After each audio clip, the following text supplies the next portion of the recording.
दुख केवल एक विचार है। एक बार गौतम बुद्ध अपने शिष्यों के साथ गुजर रहे होते हैं। बहुत देर वन में चलने के बाद बुद्ध और उनके सभी शिष्य एक विशाल पेड़ के नीचे बैठ जाते हैं। उस पेड़ के नीचे एक अलग सी शांति थी। सभी लोग उस शांति को अनुभव कर रहे थे। कोई भी एक शब्द नहीं बोलता।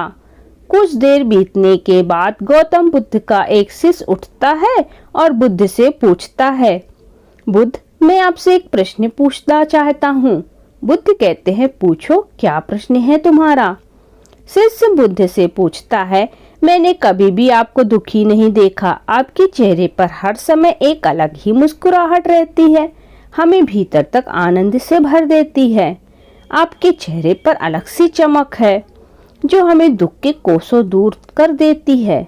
पर मैं ये जानना चाहता हूँ कि मेरी भिक्षु बनने से पहले मेरे जीवन में बहुत सारा दुख था, जिसके कारण मैं भिक्षु बन गया। पर मैं अभी तक नहीं जान पाया हूँ कि दुख है क्या। क्या आप मुझे बता सकते हैं वास्तव में दुख क्या है? बुद्ध मुस्कुराते हैं और अपने भिक्षु से कहते हैं, दुख एक विचार से ज्यादा कुछ नहीं। सभी लोग सुनकर चौंकते हैं और बुद्ध से पूछते हैं, परंतु बुद्ध, विचार तो आते हैं और चले जाते हैं, पर दुख एक बार आ जाता है तो जाने का नाम ही नहीं लेता। बुद्ध कहते हैं, मैं तुम्हें एक छोटी सी घटना बताता हूँ। एक नगर में एक धनी सेठ रहता है। उसके पास एक वफादार नौकर होता है। वह सेठ अपने नौकर पर बहुत विश्वास करता था।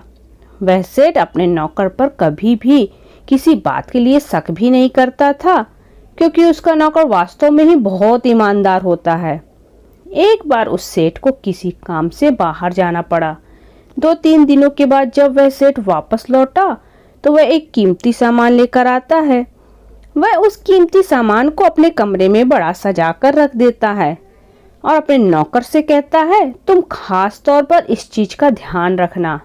ध्यान रहे यह टूटे नहीं, यह मेरा बहुत प्रिय है। नौकर कहता है, मालिक, मैं पूरा ध्यान रखूंगा, आप चिंता ना करें। अगले ही दिन वह नौकर पूरे घर की सफाई कर रहा होता है। सफाई करते करते वह सेठ की उस कीमती चीज के पास पहुंचता है और उसकी भी सफाई करने लगता है। सफाई करते वक्त वह कीमती चीज उस नौकर के हाथ से फिसल जाती है और नीचे गिर जाती है। सेठ को यह बात पता चलती है और वह नौकर के पास आता है और नौकर को खूब डांटता धमकाता है। पर ना तो वह उस नौकर को नौकरी से निकाल सकता है, ना ही उसे पीट सकता है, क्योंकि वह उसका बहुत वफादार और पुराना नौकर था। इसलिए वह डांट धमकाकर ही उसे छोड़ देता है। सेठ अपने उस कीमती चीज के बारे में सोच सोचकर बहुत दुखी हो जाता है।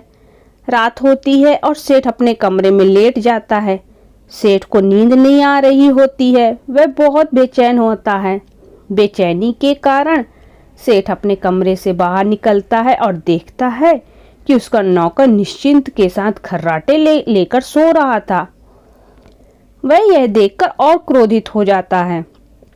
सेठ सोचता है, इसने मेरी इतनी कीमती चीज तोड़ दी और इसे बिल्कुल भी चिंता नहीं है।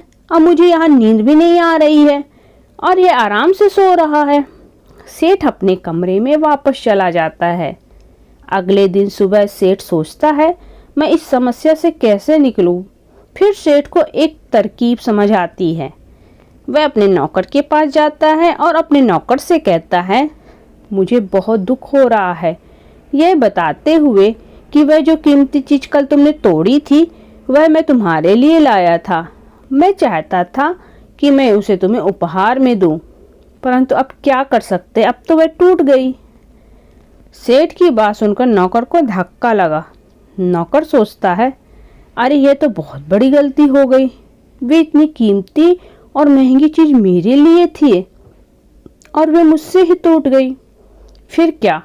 उस नौकर के मन में बेचैनी पैदा हो जाती है, दुख पैदा हो जाती है और रात होती है और सेठ आराम से सोता है और वह नौकर बेचैन रहता है। उसे नींद नहीं आती। क्यों नींद नहीं आती? क्योंकि अब उस नौकर ने उस सेठ की उस कीमती चीज को अपने आप से जोड़ लिया, इसलिए वह दुखी हो रहा था। पहले उस नौकर के मन में यह विचार नहीं था कि वह कीमती चीज मेरी है, पर अब उसके मन में यह विचार है कि अगर वह कीमती चीज ना टूटती तो वह मेरी होती। बुद्ध कहते हैं, दुख केवल एक विचार है। और यह विचार कैसे उत्पन्न होता है? अपने आप को किसी चीज से जोड़ने से। हम जिस चीज की अपने आप से जोड़ देते हैं वह चीज हमारे दुखों का कारण बनती है। लेकिन वास्तविकता तो यह है कि कोई भी चीज हमसे जुड़ नहीं सकती। हर चीज आपके पास है, आपकी है, पर कुछ समय के लिए। कुछ समय के बाद वह आपसे दूर हो जाएगी। उस दूर होने की घटना को स्वीकार करें और आगे बढ़ें। धन्यवाद।